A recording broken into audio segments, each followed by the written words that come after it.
conversation so I can actually... do we have a scroller so we can scroll the screen? You're so needy.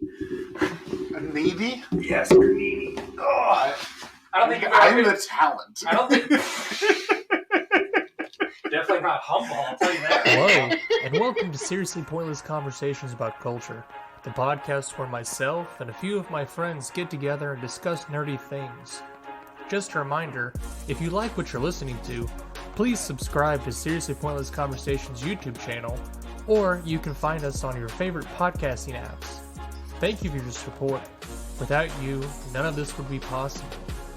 Thanks for coming by. Now let's get into the episode. Hi, and welcome to Seriously Pointless Conversations About Culture, your Seriously Pointless podcast about all your nerdy and geek things across the high seas of Hyrule. Yar, James, you be ready? I be ready. That's right. We're going to be looking for some booty today. Yar. I mean, Tetra doesn't have much of a booty, to be No, fair. no. And she's really underage, so... Oh, wow. About that, No, no booty. No booty. Back away.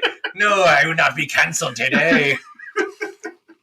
No. So, guys, obviously you haven't heard yet. I'm joined by my wonderful co-host, James, and we went into some very dangerous territory there for really early on. So, be prepared, folks. We're guarding up. So, how you been, James? I've been doing very well. Yeah? I worked a lot over the holiday season, and I'm finally off, and I'm enjoying myself. So, well, that's the trade-off, though, right? Because you did get to go see your in-laws up around. I won't say I did get a bonus Christmas. Yeah, Columbia.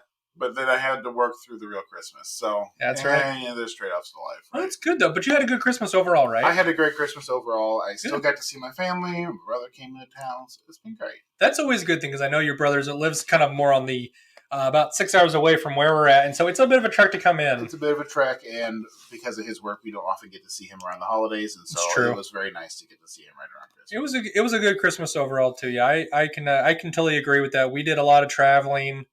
A little bit more traveling while I was work. We got that big heavy snow like the day before, or 2 days before Christmas. It was quite the storm for around here. Well, we got close to 5 or 6 inches over a couple days. Yeah, it wasn't all at once, but over a couple of days. Yeah, it was a lot more. But I mean, we were a lot better off than a lot of folks I know, because from what I was reading. Not trying to sound like a meteorologist or anything like that, but we had a heavy gust of frigid air coming from the Russian continent, apparently, or Russian country. They basically, the way they said it was basically a cold wind front came in from like Siberia down through Alaska, and then basically like 3/4 of the United States got hit with this. Yeah, no, there was cold wind coming that direction, warm wind coming out from the Gulf. And we honestly caught the tail edge of it.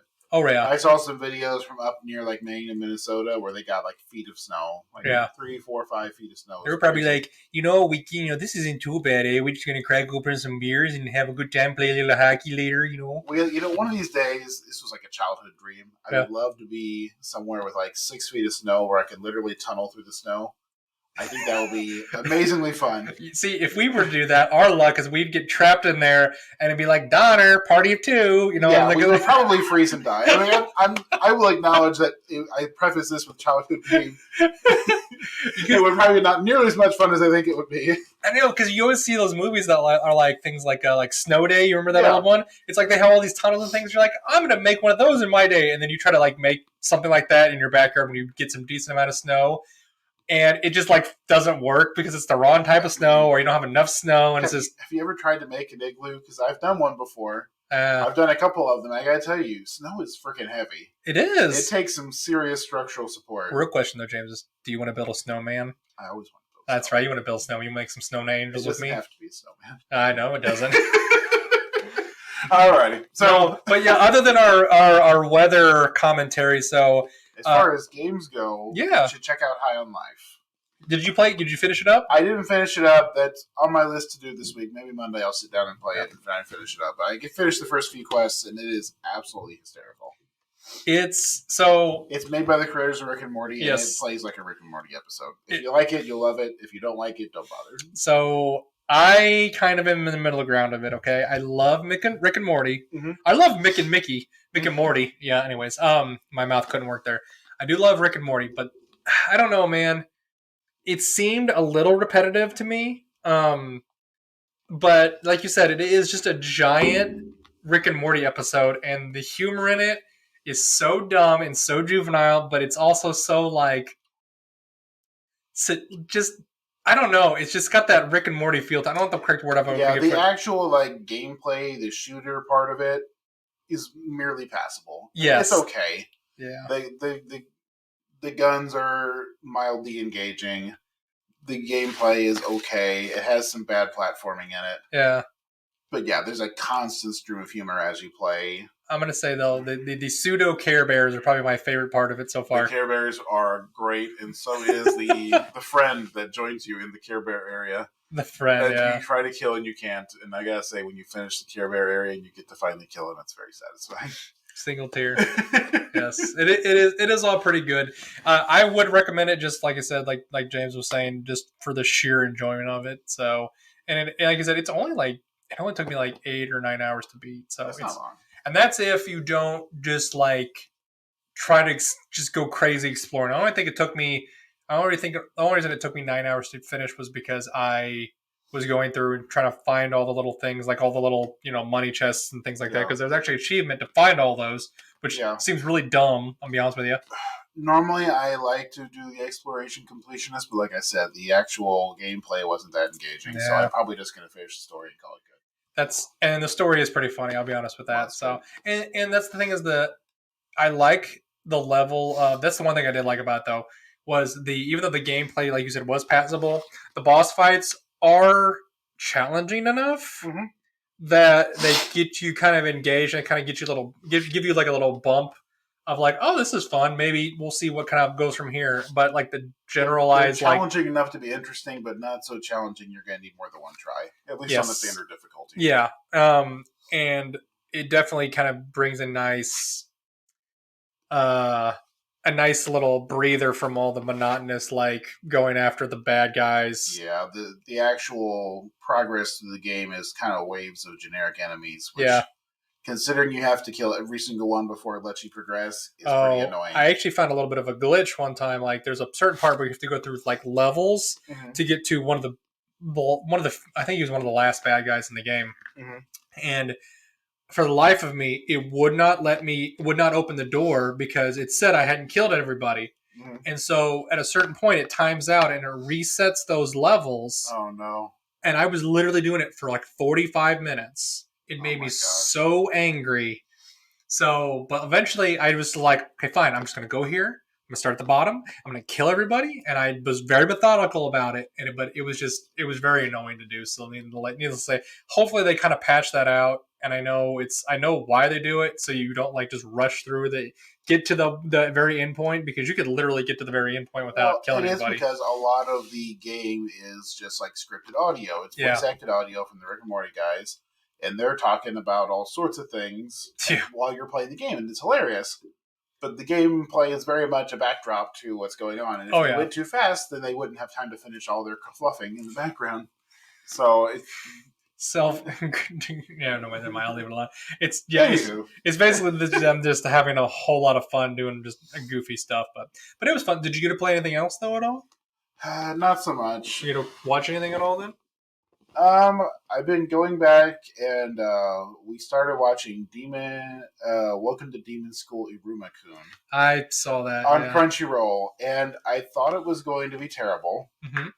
We were just kind of watching it because we were out of things to watch. The first few episodes were pretty hilarious, and now it's kind of settling down into a middling sort of anime. So I don't know. I have a hard time recommending it, but that's kind of the way that the we're kind of at the lull right now where a lot of the stuff from the last season's finished. A lot of the new stuff's not back yet, but nothing's going to really be coming out for a few weeks at least. So you just got to find something that'll get you through the tunnel to the end of the... Pretty much. Yeah. Just try to fill some time in.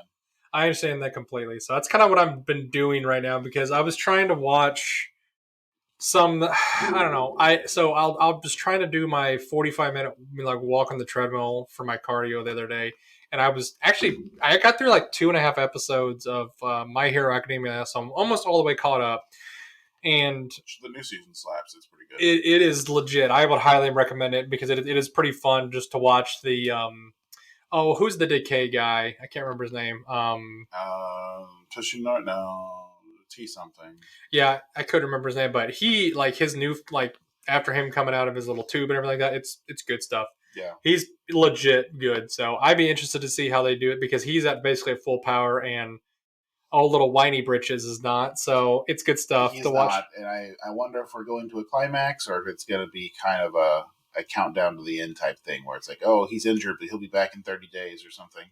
I think it's going to be that. And I think that All Might's going to give him all of his power at that point. So something's going to happen. Yeah, something big is going to happen, or it's going to be bad. So, but I want to see because I kind of feel like it's coming to an end point to just kind of watching it. Watch the OVA, the Mr. Smiley OVA? That one was hilarious. No, I haven't gotten a chance to see Check that out one. the OVAs between the two seasons. Okay. There was one really great episode about a so-called villain called Mr. Smiley. His powers, when you look at him, you break down into laughter. That seems really creepy. It's really funny. Okay, well, at least it's funny though. Well, other than that, I know I played High on Life, but I've also actually picked up quite a few things on the Steam Winter Sale, which I was pleasantly surprised. There were actually some really good deals. Yeah.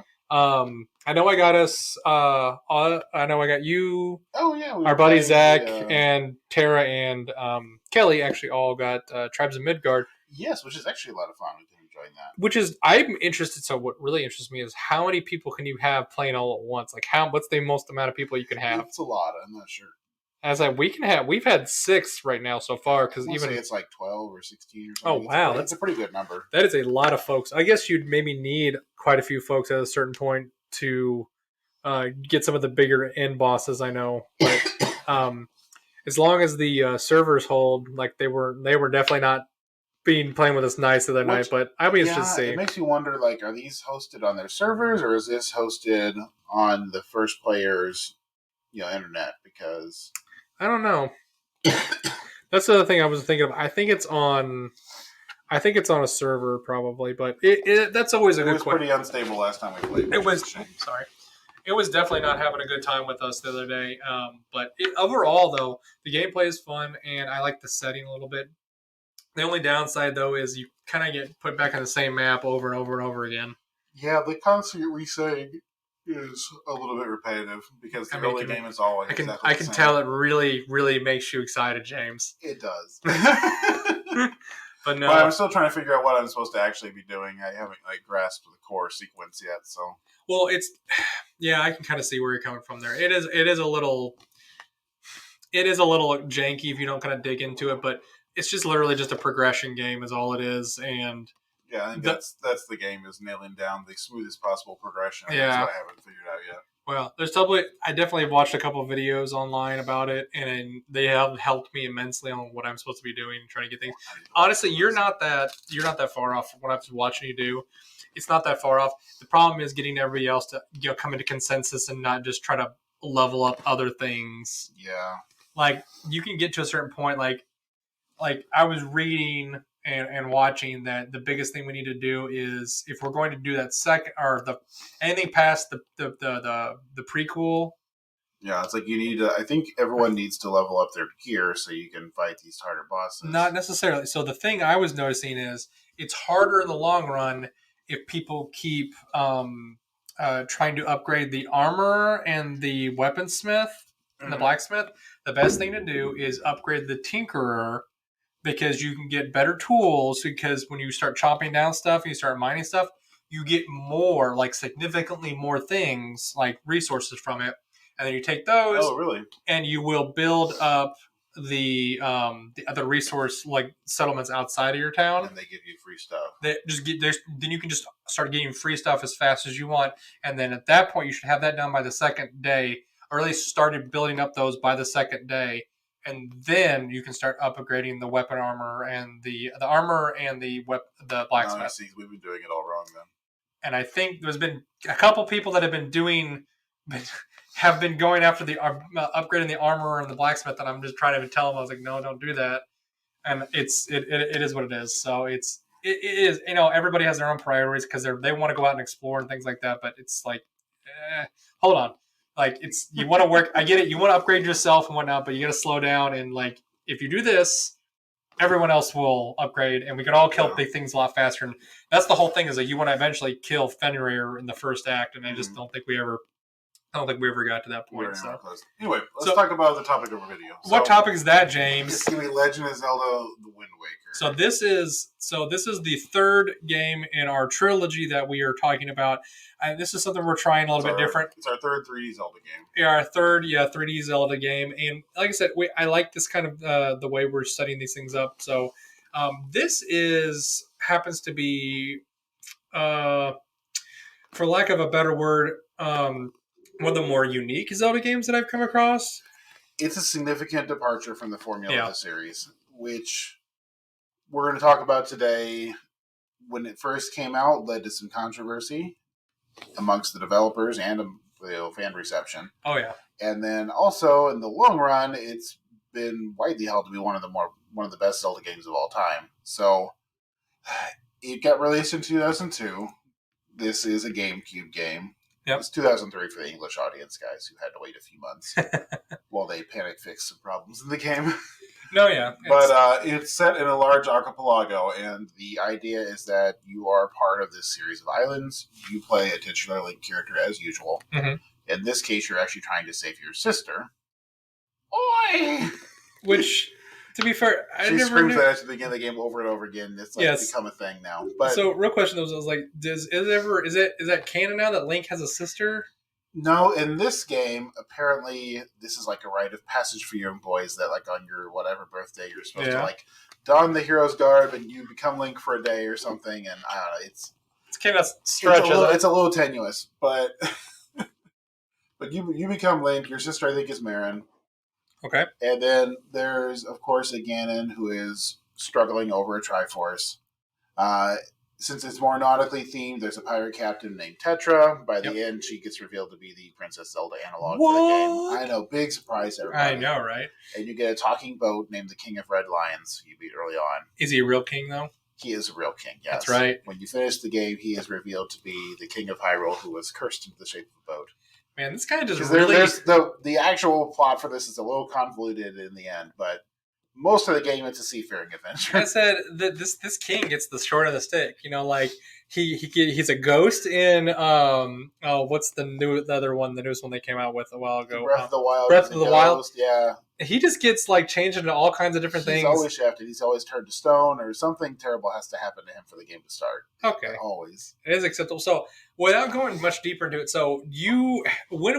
I never played this game. I never got a chance to even get a hold of it because neither of us had a GameCube. I know that, but you did get a tiny bit of. I've gotten to play. Yeah, one of our friends had it on his GameCube. Yeah. He got it in the box that came with Master Quest or Zelda, like we talked about last time. Yep. And I played it a little bit then. I didn't actually play the game really until much later. Yeah. It got a GameCube remaster re-release, and I got to play it on Joe's whenever he left his whatever the console it came out on. You're talking about the GameCube or the... No, it wasn't on GameCube. What about the Wii? It got re-released for the Wii. Okay. And it was on the Wii store for a download, and I got to play it whenever Joe left his console at the house for a weekend. So. Oh, nice. So that was nice. Well, that's nice to do. Thank you, Joe, for letting James play Joe. Thank you, Joe. Which this is one of his favorite games of all time. So. Really? Yeah. He really liked this one. Okay. Well, I'll take it as it is because, like I said, I just never really. It is definitely kind of got that. I think it's kind of in a weird spot in between some of the other games because it doesn't have. It's got better. It looks better than the 64 games, but it doesn't have like any of the motion controls and like all the new stuff that like the Wii is. It doesn't have the motion control gimmicks that have plagued some of the later games, which I think most people agree they did. In the long run, were kind of a bad move. They didn't age very well, but yeah. So this game, just kind of bringing it out there, was cel shaded. Yeah. So the art director took it in a very different direction. And while the 64 games we talked about before were a kind of realistic dark fantasy style, this one went full-on cartoon style. Yeah. And the developers did it for a lot of reasons that we'll get into later, but this was a very big controversy as part of the game. So some people loved it, some people hated it, but it was very different from what was being done at the time. So this is primarily, when people say like Toon Link, this is primarily what they're talking about. This is where Toon Link came from. Okay. This is the Toon Link game. Toon Link did reappear in some other titles like Spirit Tracks, which I'm not going to get into. I don't like Spirit Tracks, but man. but this is where Toon Link came from. So it was developed by Eiji Anomana and produced by Shigeru Miyamoto, like usual. They started developing it in 2000 before Majora's Mask was even quite complete, and this was kind of the thing back then, is that these games were on a shorter development cycle than what a lot of these games are now, where, for example, we've been waiting a long time since you get like Breath of the Wild, like 2-3 years between, like at most, between games, right? There was a lot of pressure to put out a game for these titles every year or two, and that often meant they had to develop them well. That's also, it kind of goes along with the console cycle too, right? Though you had new consoles coming out.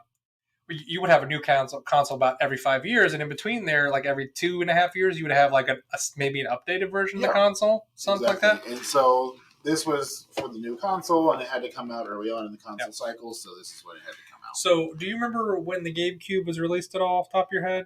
It wasn't too many. It was maybe a year before this, wasn't 2001, 2002, something like that. Yeah, I remember.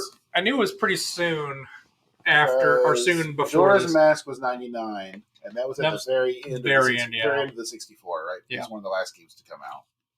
But yeah. So, let's see. What were you doing? So you were talking about mainly the cell shading art style. So this cartoony art style, which has become very endearing now, and so fast forward 20 years later, cell shaded and cartoony art style games are very popular. Yes, for a lot of reasons. Like, one, they're easier to develop stylistically. They carry an artist's style and feel, and along with a good music score, can really make a game feel. What are you talking about, James? I thought that they're cheaper to make than something hyper realistic like Death Stranding or something. I thought Elder Scrolls was just like they just slapdashed, random color schemes. It's just paint by numbers, right, James? Well, Elder Scrolls is a good example of a hyper realistic game. Yeah, and it takes a lot of time. And with our current technology, it's very easy to hit the uncanny valley where things very much just look wrong. And so cel-shaded games now are a great way for developers to make something highly stylized, and often these games just have more spirit to them. Oh, yeah. Unless you're in like the triple, quadruple A game studios, this is what a lot of people do. Back then, this was wrong. James, I poo-poo on indie games. Come on. Okay, the only way you're gonna have a real enjoyment of a game is if you go through AAA indie games and you pay $75 for them. Okay. Anyway. So I picked out a few cel-shaded games that were notable from the era. This was not a unique thing. No, it really wasn't. A lot of the games making these were like anime spin-offs, like small-time games. But some big games that came out: Beautiful Joe 1 and 2. Beautiful Joe was 2003. Highly recommend those. Monster Rancher 3 was 2001. Sly Cooper, the Devious Raccoonist was 2003. What these guys have in common, though, is they all have this very cartoony, over-the-top atmosphere, very highly stylized, and people just didn't like the idea for a Zelda game, or rather, it was very divisive. I think they always assumed that it needed to be very much a little more serious. It was always kind of seen as the more serious title of the Nintendo property, right? As opposed to like Mario and things like that. Nintendo has picked up a more child-oriented reputation over time, but Zelda was very much an epic fantasy franchise. Oh, yeah. And it still is. And some titles have been darker than others, but this is definitely the lightest one since the, not the Windwaker, trying to think of Island of the Windfish. I didn't even know they had one. Link's Awakening, that's what it was called. I was like, Island of the Windfish. I was like, what are you... Yeah, it's just Link's Awakening, which that one is actually pretty dark, too, when you get to the end of it. I was going to say, that's even that one has kind of a dark undertone at the very end, too, like you were saying, but... It's almost Buddhist now, I think. But yes, it is. But, like, this is just straight up everything I've seen of it, like, even some of the... like I said, I haven't played it, but I did watch several of the trailers for it, and everything that spouts from it is just... childlike innocence and kind of just a very easygoing kind of game. And there is a little bit more like I was saying, there is combat and things like that, but it's very low key. Right? For example, like a lot of the basic orc enemies, they're the highly stylized, like hunched over pig animals, and in a lot of sequences they literally carry lanterns around to hunt for you with. I mean, it's got a more cartoony feel. Sounds familiar, James. Which in its original debut, a lot of people poo-pooed.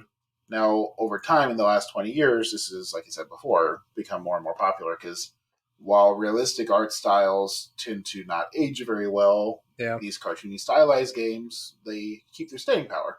Yeah, you play the Zelda Wind Waker now, it's the same as it was then. Yeah. Whereas something that was intended to be more realistic, like Majora's Mask, might look bad to modernize. And I will kind of like definitely bounce off you a little bit on that.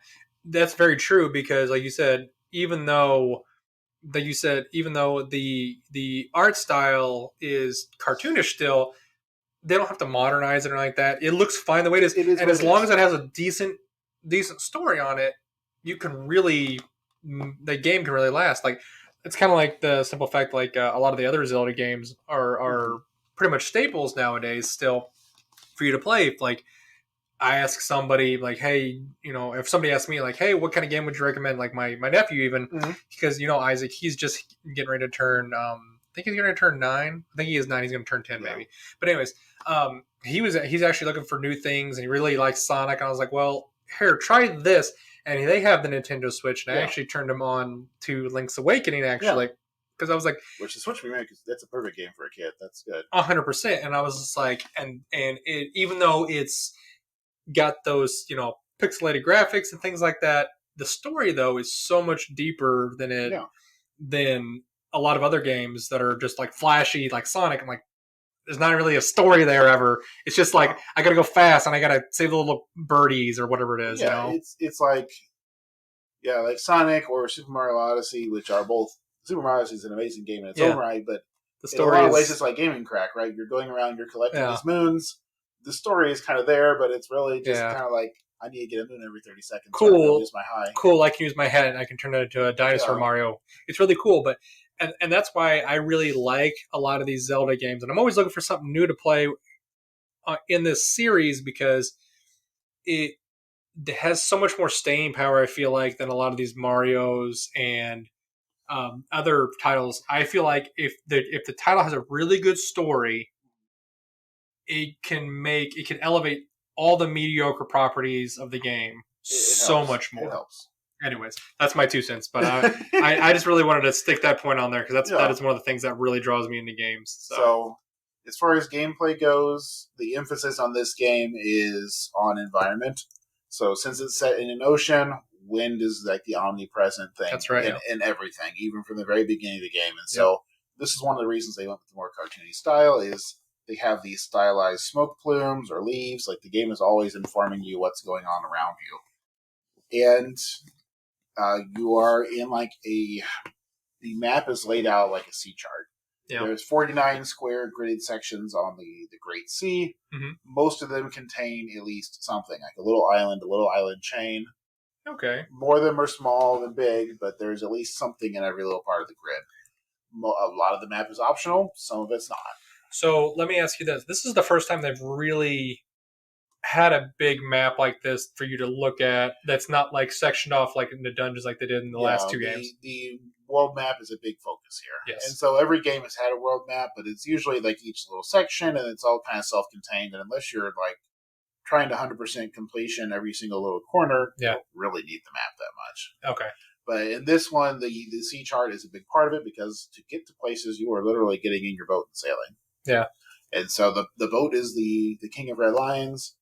Early on, you get the ability to set the direction of the wind, which is important because you have to go with the wind. You can tack across the wind like you can in a real sailing boat, but it's tedious. So fair enough. Most players will find yourself, continuously resetting the wind in the direction you want to go. You're going from island to island. There is like a warp song later, but even that doesn't go everywhere, and so sailing is where you get. Cool. As far as the Zelda part of it, it has a sword. It has dungeons. It has lots of little side quests. Doesn't have the Master Sword though, does it? It does have a Master Sword. Oh, it does? It does. Oh, it wouldn't be the same without the Master Sword. This is one of the games where you have to forge a Master Sword, right? Where you have to get the elements and get it blessed at different temples and create a Master Sword for yourself. Okay, so it does kind of follow that kind of same tune as the other ones a little bit. Yeah, so if you played Skyward Sword, same kind of vibe where you're upgrading a sword. That's the other one I haven't played. See, that's a good one too. They have a remake for the Switch now, which is really quite good.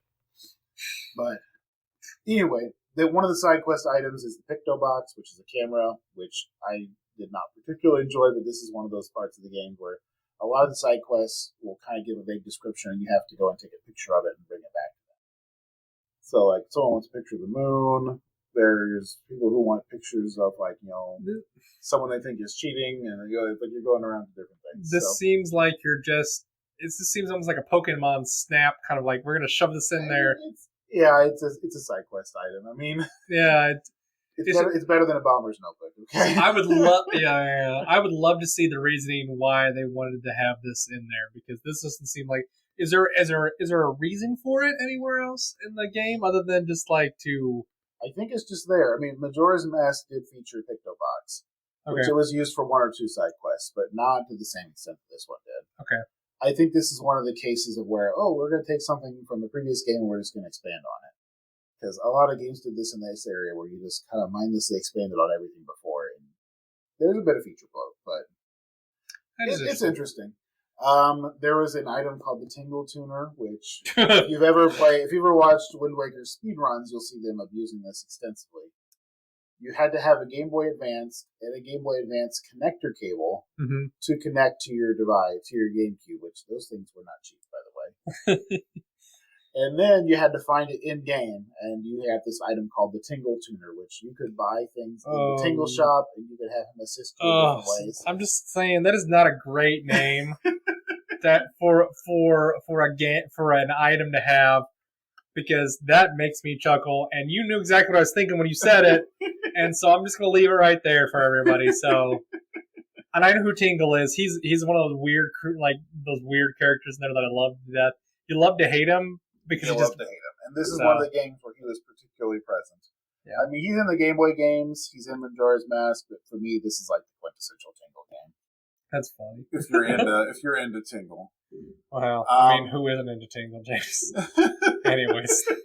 Hulu and Pop. But, oh my. Anyway. A lot of the items you pick up as you explore have different functions, where the grappling hook is a grappling hook, but when you're on the boat, it's a crane that lets you pull up wreckage from the bottom of the sea. Nice. And to find a lot of these wreckage, you need sea sharks and stuff. But anyway, for the game development, like I said, this one started in 2000, just before Majora's Mask was completed. It was headed up by Eiji Aonuma. So Shigeru Miyamoto at this point was starting to step back from being the direct lead on every single game, and now he's moving towards more supervisory role. So you're starting to see other people bring in, and that's why you'll see a lot of these other games have slightly different flavors than the ones that he he's more. Himself. I think he's moving into more of the creative executive position, which is where he's at. I believe that's where he's at. Yeah. So I mean, he's got to retire sometime soon, though. He is definitely he's in his he's in his 80s, isn't he? 70s or 80s. He's up there. Which, to be fair, though, it's some guys. Japan's got to work yourself to that society. I know. Well, it's even like if you look at people like Miyazaki, dude has retired twice and come back because he just doesn't want to retire. You can't trust anyone else to do it. I hate to say it. His work is his life, I guess. I mean, I hate to say it. Artists are very weird like that, and that's the way they are. Oh yeah, everyone knows that. Some people just don't know what to do with themselves. It's true. I know what I'm going to do with myself. I'm not going to do hardly anything, and I'm probably just going to travel around and play video games. So I'm just saying, like, if you're a builder and you retire, then you build things in your front yard for fun. I mean, if you're an artist and you retire, what are you going to do? You're going to do art again. I mean, even my father, like it's like I said, that's what he does now. It's like he's basically retired, but he still works. He works maybe like half the amount he does, but he still does odd jobs around the house and does like odd jobs for people for cash and stuff like that, because he's just like. He's never going to stop working. You gotta stay busy. When you stop working, you die. I believe that. 100%. So these guys definitely worked really hard on this. I know that. All right. So anyway, for this one, this is where this kind of controversy gets started, because just like Zelda before, and I was not cognizant of this as a kid, there was some bait and switch involved in this. So the game was originally thought to follow Ocarina of Time's designs and to be kind of a sequel to it, and they were going to enhance the graphics for the new system's capabilities. Pretty basic stuff. So the team hastily put together kind of a clip of Link fighting Ganondorf, and they got it out in the 2000 Space World Exposition. And this is where the GameCube was announced. Everyone was a big fan of this whole thing, and they thought this was going to be the next Zelda game.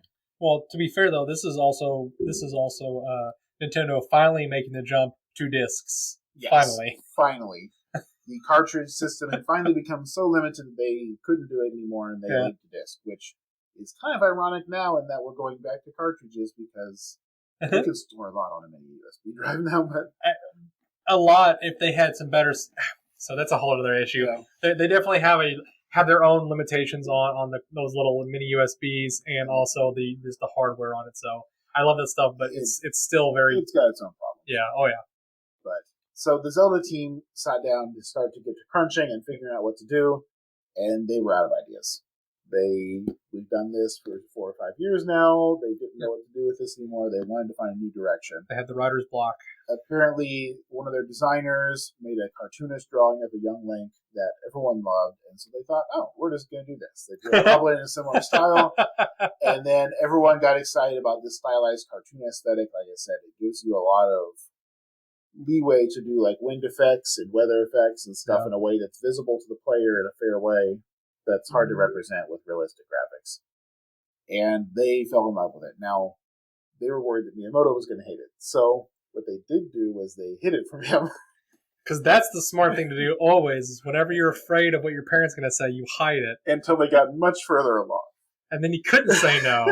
Yay! And so that's how they ended up on the ocean. They did the whole cel-shaded style. And I don't think Miyamoto learned about this till closer to 2001. Uh-oh. Probably why he was a little irritated, maybe. So initially they were concerned that Miyamoto apparently was very focused on the character's super large eyes, which again is a very anime style thing to do. And if you ever watch Sailor Moon and stuff from this era, they've got gigantic eyes, gigantic almond shaped eyes. Yes, and so that's clearly where some of the inspiration from the style of this game. Oh yeah, 100%. Yeah, which I think is part of the reason why I did better in Japan than the US at the time. But he was contemplating more the mentor role. He kind of told him, well, it's not too late to change this. You want to do it anyway. He's trying not to be as heavy-handed as he always has been. Yeah, he's not the big boss. He's the big boss, but he's not. This is his project. Yeah. So they presented a demo of the game in 2001 at Space World.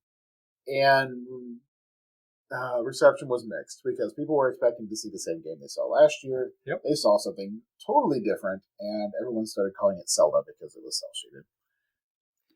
It is a clever play on words, I'll give it that. Yeah, and so there was a playable demo in 2002 at the Electronic Arts Expo where they were trying to demonstrate Link's ability to use enemies' weapons, because this is one of the things in this game is that when you beat the orcs and stuff, they would drop their weapons and you could pick them up and use them for a little while. Yeah.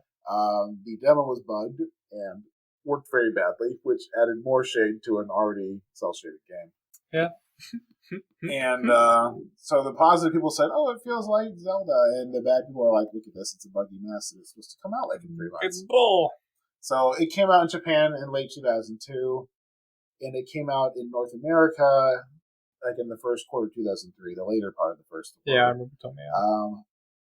The gap was pretty long as the developers frantically reworked some segments. So apparently the game was kind of crunched.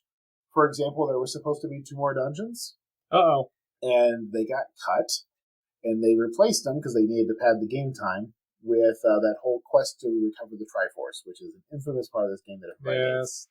So part of this game is that whenever you get to the last part of the game, you have to recover the Triforce, and it's been broken up into little bitty chunks of Triforce, which in order to recover it, you have to collect all the Triforce charts from various side quests. And then you have to follow the chart to the physical location of the ocean and retrieve it with the crane item. It takes several hours, and it is a total pain in the butt, and it just completely breaks the momentum of the game, and otherwise the climax of the game. Yeah, and apparently the version we played in the U.S. is shorter than the Japanese version. Thank God. So I don't know what they were thinking with that, but that is probably, for me, the biggest stinker in an otherwise good game. Jeez, that's kind of a rough thing. So I would ask myself is why would they... What kind of thought process do you think they would have they're going through whenever they're saying, we're going to shove this in the very end of the game that is going to add on an additional 2 hours. I know you said they're trying to pad the game a little bit more, but still it's what? Yeah. Really? And I think as you finish these dungeons, you get the sword blast, you get the master sword. Yeah. And I think they wanted there to be something to do before you go into the final section and past Hyrule. And I guess they decided this is just what they were going to add. In fairness to them, there is some precedent for this. So, like, the original Zelda NES game featured a very similar thing.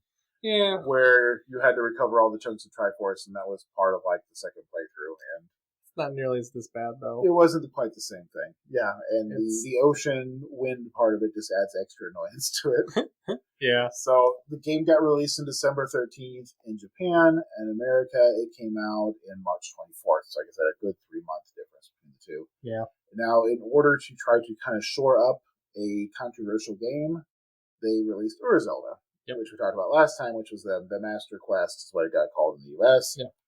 And in order to try to make sure this game had a good launch, they put it as a pre-order incentive. So if you ordered it Ocarina of Time, if you ordered this for the GameCube, you would get a bonus disc with Ocarina of Time and Master Quest on it, which was, of course, incredibly popular to the point where everyone canceled their previous pre-orders and got new pre-orders with this bonus. To be fair, that's exactly what I would have done. So exactly. It's free games. And so in Europe and America, it got only released as a 2-disc package to make it simpler because it was such a big kerfuffle in Japan. And so reception-wise, it got pretty widespread critical acclaim. So Metacritic gave it a 96. It got a perfect score from Famitsu in an era whenever perfect scores weren't habitually given out to all the games that came out. That's still, I don't know if I would go a perfect score on it just watching. It's not a perfect score, but it's very good. And critics really loved it. Like I said, it has a very charming story. It has great pacing aside from that one quest. It has a cool stylized art style. It's got good music. But the player reception was mixed. It did better in Japan, where that kind of anime style was already really well known. Now in the US, if you remember the early 2000s, anime was picking up traction, but this is something that was on Toonami. This is still kind of in the era like Naruto was starting to kind of come in a little bit more. Yeah, this is like Dragon Ball Z. Yeah, that's actually better, because Naruto came out more like around, like, I would say... A little later, yeah. This is like Dragon Ball Z, Yu Yu Hakusho. I remember Cole trying to get me to watch Naruto, but still, yeah, it was very much... They were showing anime on TV, but this was something which was... DBZ was definitely a little more mainstream. It was very much focused for boys. It was usually teen fighting show type stuff. And anime is only for boys, James. We talk about. No, I'm joking. Anyway, it wasn't mainstream in America. No, definitely not. Not by any means. And this art style turned a lot of people off. And then I can see that a little bit, yeah. Sales wise, what did they get? I want to say they topped out at 4.6 million copies eventually, which is good. I mean, and for a GameCube game, that was great. A lot of that was pre-sales, because, like I said, the bundled disc was very, very popular. Yes, but by comparison, Ocarina of Time sold 11.6 million. And that was a much smaller market than the GameCube. Yes. Remember, the gaming market is expanding rapidly during this time frame. Yes, very much so. To the point now we're in 2020, or 2023 now. Well, now indie games can get millions of sales. Yes. And mainly mainstream games can get way, way more than that. So a 7.6 million Ocarina of Time should have been more like 10 million now. So this was considered a pretty disappointing reception, and this is probably why the next game to come out was hyper-realistic. Yes. Which one was that one? It was the one with Midna and the Wolf Link. Are you talking about... Oh, yeah, it's not... Let me look it up real quick. Anyway, the next game had a hyper-realistic art style, I think because of this. Now... I still think this is an excellent Twilight game. Princess. Twilight Princess, that's it. Good call. Which, actually, that is one of the few ones I've actually replayed, and I should have remembered that, because I played that. Candace actually let me play that one. That was really fun. I'm a fan of that one. But anyways, but yeah, so, obviously the reception, like you said, it was very much... It was a little mixed. It was a little mixed, a little divided, but, the sales were decent enough that... It sold, and that was mainly partially because of the double feature here in America with on the. It's not the death of the franchise.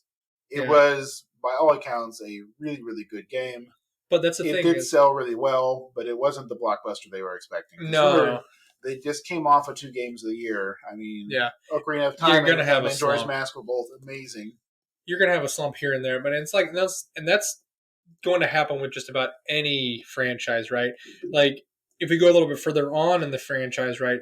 Which one of these games really kind of just didn't do it for you? I'm just curious, just off the top of your head. Curious. Further on in the franchise, yeah. Let's see. We had Twilight Princess. We had Skyward Sword. Let me look and see, because I'm curious to see which ones they actually had. I mean, maybe Twilight Princess. I mean, it's a good game. To me, it didn't carry as well as the other ones around it did. Trying to see overview. That's not what I want. Skyward Sword has this very unnecessary crafting system in there where you're having to collect all these bugs and stuff. And is Tears of the Kingdom the new one they're coming out with?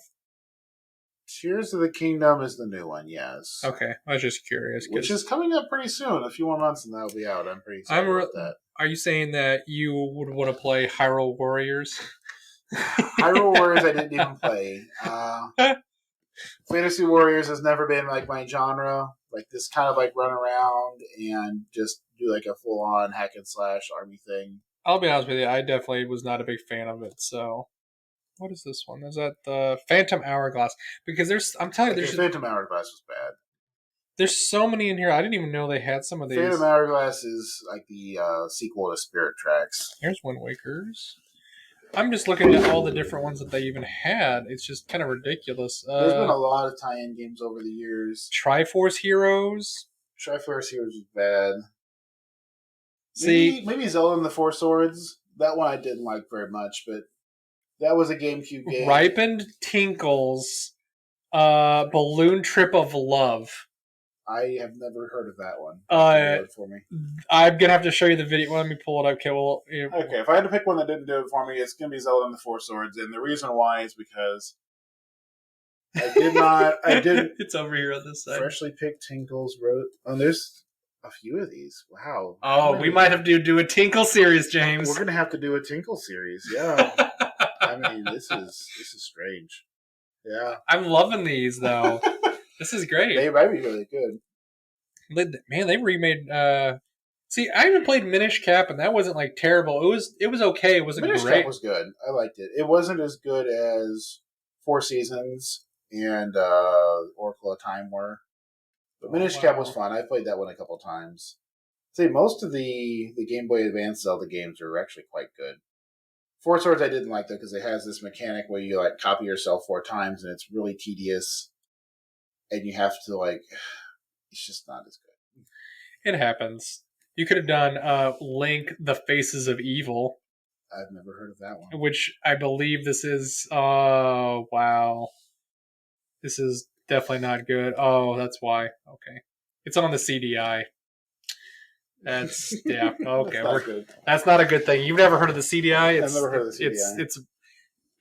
I'll have to show you a video of it someday. It's pretty bad. Like some of those games they did on it. It's just not good. But yeah. But like I was saying though before I got sidetracked. But every franchise will have their ups and the downs, and you can look at all of them. Like Assassin's Creed has the same thing too. Like I think Brotherhood was really bad in my opinion. But they all have that up and down with it, and especially if you put out this many games, you're gonna have some stinkers. And the fact that this did just halfway well. And because of the departure from just the basic art style and some slightly different gameplay, I think is more than enough, praise in my opinion, from the sales and the reception. Yeah. And if people don't like it, like I said, that's why that's why I tell people all the time: if you don't like something, you vote with your money. And looking back 20 years, I would say this was ahead of its time. Oh, yeah. In terms of the art style, the way they were kind of departing from the hyper-realistic stuff, I think there's a reason it's carried over time. It had a very successful HD remake on the Wii U. I'm hoping they will put it on to Switch at some point, which, who knows? It's Nintendo, James. I don't know either. But we'll see. Fingers crossed. If not, I'm sure we can find it around somewhere. But so let me ask you this, James. How many... sunken Triforce pieces out of 10 would you give this game? For a Zelda game, I'll give it a 9 out of 10. To me, it's a very solid Zelda title. It's a lot of fun to play. The main stickler for me is just the tediousness of sailing the boat around sometimes. It loses some of its charm by the end of the game. Yeah, and it is something, like I said, it's that is the one thing I've noticed about some of these games is like it just, if you don't have a good kind of like cadence throughout it, you can lose your kind of your the steam, for lack of a better word, to the end of the game, or the wind will kind of like flutter out. Or here you go. How's that for a Zelda game that doesn't do it for me? Cadence of Hyrule. Really? It's actually fun for a 2-player. Me and Kelly played it together. I was gonna say I thought Kelly said she loved it. We crushed it in the evening. It was fun. It doesn't have the replay value, and it doesn't feel like a Zelda game, but it's an evening. It's just them trying something different. It's a lot easier than Crypt of the Necrodancer, that's for sure. Yeah, dude, I might have screamed at my computer a couple times trying to play that game. I just don't do rhythm games. Sorry. Especially in the simple fact it's like you have to do rhythm and like try to make playing your moves out ahead of time. It doesn't. I just don't do it. But anyways, so right now, obviously, you said it hasn't been released out on the Switch yet. There's no plans for it to be released out on the Switch. The last place you could even get this is maybe lastly off the Wii U. If you want to play it on a console. I'm hopeful it'll pop up at some time. Nintendo's been trickling some of their back order catalog to kind of prop up their Nintendo Online. So yeah, they better. Like we talked about last time, Link to the Past, Majora's Mask, all those things are on their Nintendo Online stuff now. And so, and Skyward Sword came out with a HD remake already. Yep. And so I feel like either Twilight Princess or Wind Waker is probably due for a remake next. It's getting there, yeah. Now, there's a mainline game coming out this year, so I'm thinking maybe this winter or next spring we'll see another remake to kind of fill in the gap. Tide us over a little bit. Exactly. Fill in our give us a little bit of our tinkle thirst. Yeah, it's a... Well, yeah. You totally didn't hear me for like 5 seconds. I am thirsty for Tingle. Yeah, no, you are thirsty. No, he's a short glass of water, I guess. Oh my! Hey, you can be Big Bear, he can be Small Bear. It's all good. Well, someone's good. But that's right. Anyway, I've enjoyed these remakes. I mean, everyone's remaking their old games now. It's an easy way to get a guaranteed win.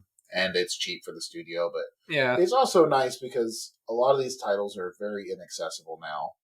They were developed for consoles that are becoming increasingly hard to get a hold of. Yes, a lot of them are released on physical discs or cartridges that are getting harder and harder to get hold of. Which is the market's moving away from that, so it's a lot. You could be wrong. If you want to pick up this game on the original hardware, I'm sure you can go on eBay and pick one up for a couple $100 without too much trouble. But it's not what I'd call highly accessible anymore. And so yeah, I would like to see them keep moving some of these old classics to digital formats where people can access them. Unless you have like lots of expendable income, which nowadays, a lot of folks don't, especially younger folks, and it's harder for them to do that. And it's like I said, for them to pay what, like, isn't the Nintendo subscription is cheap. Like, it's only like $2 a month or something like that. But then you add on the extra package, it's still only like $4 a month. Even with the bonus package, it's like $50 a year or something. It's really cheap. Which is really cheap compared less than that, like $40 a year or something. Yeah, it's compared to the other ones, it's super cheap. And like I said, if you don't even want to pay that, there's ROMs and emulators out there you can go grab this stuff on. But they don't have the whole Super NES catalog by any means, but they've got the highlights of the Super NES catalog. They've got a fair number of 64 games now. I mean, it's a good service, and especially if you're just looking to fill in a kid's time. I mean, there's a lot kids' of time. What about my time? Well, your time too. My time is important, James. I want to play Animal Crossing 64. Oh, shoot me now. Not at all. That was definitely a Reese game for a while. If you thought the Animal Crossing for the Switch was grindy, wait till you see the classic Animal Crossing games. Oh, I've seen it. I hate it. I hate them all. And that's why whenever you guys are like, we're going to play a farming game, and I'm like, you guys can just piss off. I'm like, I don't like that kind of stuff. Although, I will say, Rice and Ruin was actually very fun. I enjoyed that. It's fun. And I was okay with that. Stardew Valley is fun, too. I've tried 3 times to try to play it. Now, I don't play games like that by myself anymore. I can't, Co-oping it with my wife was fun. I might see if, like, say, if you want to take a break from, like, all the league and stuff, and after we get done with tribes, maybe we can start up our own little village. We can do a farm. I'll do a farm. I bet we could get Tara to do that. We probably could. How many people can play Stardew at the same time? 4. Ooh. We could do a foursome. We might. I don't know about that. I would be more than happy to play. That's where you draw. That's where you draw the line, David. Yes. Tingle jokes are okay, but that's where you draw the line. You know what? Mine are tasteful. Yours were slovenly. Yes. They just didn't have that same tingle. No, it just didn't tingle me the way. Didn't really touch my tingle the way it should, James. Anyways, tingle my bell. You didn't tingle my bell, James. Anyways, guys. That's pretty much our episode for the day. I just want to say thanks for James for coming, really kind of like waxing philosophical, waxing out all the knowledge that he had for us, especially his love for a lot of these Zelda games. Because if you guys couldn't tell, this is one of his favorite franchises of all time. So, and I am definitely not as for lack of a better word, knowledgeable as he is on this. So it was good to have you in here. And I think the next series we're going to try and do something maybe on my side of the aisle, so he can ask me a little more questions. God of War or something like that? Or? Yes, and I'm going to tell you about all the QuickTime sex events, James, that I had to live through, and I had to explain to my wife what the hell was going on. Yeah. The QuickTime events are strong in God of War. And some of them are needless and not necessary at all. That's God of War. The entire game is needless and unnecessary. I had to explain that to my wife. So, but yeah, we might look around and see. I'll dig around and it's better than trying to explain to your wife Food Wars whenever it's on TV. No, I will explain away. That is gorgeous. It's amazing. It's senseless and so tasty to look at. If only I could make food that looked and tasted half as good as that was. I mean, if you can make food that makes the clothing literally explode off of people, then that would be a thing. Don't tempt me. I could try. You could be the next Salt Bay. That's right. Yeah. Oh, fun fact. You know he got barred from the next FIFA World Cup because he tried to grab the World Cup from one of the guys? I heard. He just showed up and was randomly trying to pose with people. Because he's irrelevant, James. He's totally irrelevant. And from people that have gone to his restaurant, it sounds like it's a pretty standard steakhouse that he charges outrageous prices for. Yep. I don't know. Props to him for making it work. I mean, he's obviously going to be a flash in the pan. I don't think he's going to last too much longer. But you know what? If he can make his $10 million off of people with too much money and then peace out, then more power to him. But yeah, I don't know what the hell he was doing at the FIFA World Cup though. Blowing money. But either way, though. But yeah, that's enough of our soccer, our football commentary. I don't talk about sports at all, really, all that much. But either way, James, thanks for coming in and talking to us about this. We'll let you guys know what we're going to be talking about here in the next month or so, or it might be a surprise because we're lazy. We didn't decide to put out a notice of any kind. So we'll figure it out. Always a possibility, but well, thanks guys for coming in and listening to us. And remember, tell your friends about us. And if you have any questions, call us in. All right, bye guys. If you're interested in keeping up to date with new episodes on our channel, add us on any of your favorite podcasting apps, or subscribe to our YouTube channel at Seriously Pointless Conversations. If you have questions or concerns, please email us at seriouslypointlessconvo@gmail.com. We appreciate any feedback. Thank you for listening to our show.